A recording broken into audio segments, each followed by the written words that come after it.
everyone, and welcome to podcast 9 3/4, a Potter podcast. I'm your host, the Half-Blood Princess. Today I'm going to talk about 5 times Harry Potter heroes acted like the villains. But before we get started, if you love Harry Potter as much as I do, be sure to subscribe and give this video a thumbs up. Throughout the Harry Potter series, we learn that even the protagonists themselves have been known to act like villains. Here are 5 times some of the good guys show us behavior that doesn't leave much room to separate them from the baddies. Harry almost takes Malfoy's life. Harry finds a spell called Sectum Sempra in the Half-Blood Prince's potion book and reserves it for use against enemies. He later gets into a duel with Malfoy, who himself is a real piece of work for attempting to use the Cruciatus Curse, but Harry's use of Sectum Sempra leaves Malfoy lacerated with severe hemorrhaging. That is about to end his life. Snape arrives at just the right time to reverse the spell, although it still leaves Malfoy with permanent scarring.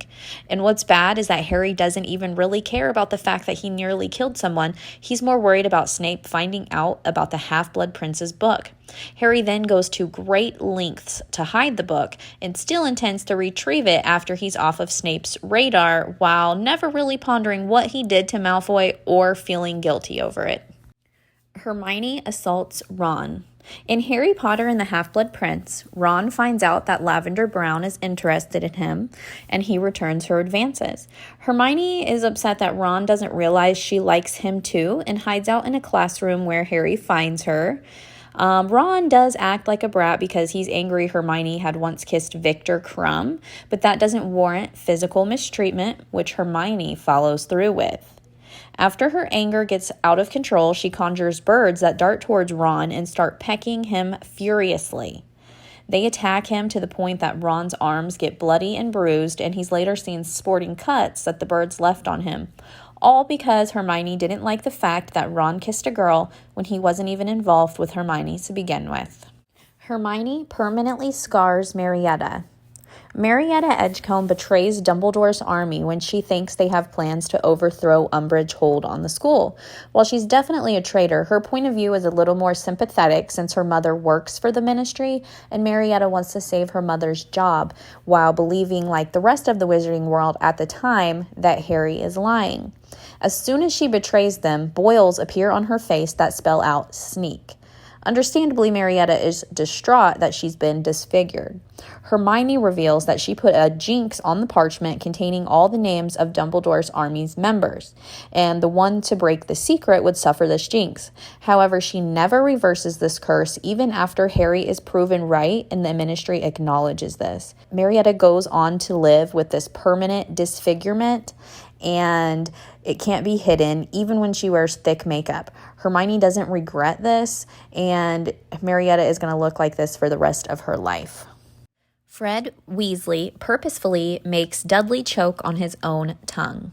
In Harry Potter and the Goblet of Fire, Fred accompanies his brothers and fathers to the Dursley house to take Harry back to the Burrow.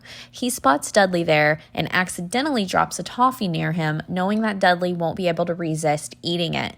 The toffee, which Fred had experimented upon, turns out to be cursed to enlarge Dudley's tongue enormously, with Dudley eventually choking on his own tongue as it's too big for him to be able to breathe.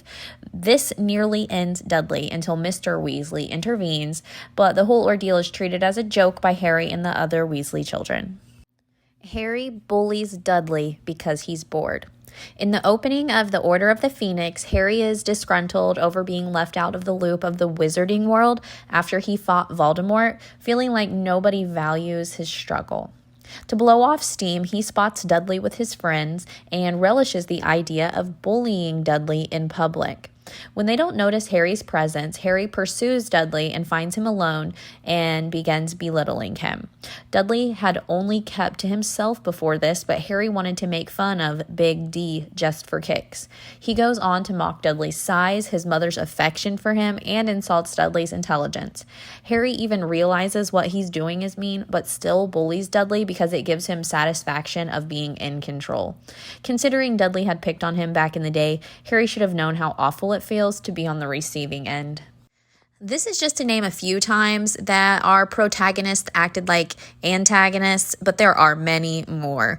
Make sure you comment your thoughts and opinions down below. As always, be sure to like and subscribe. Kay, love you. Bye.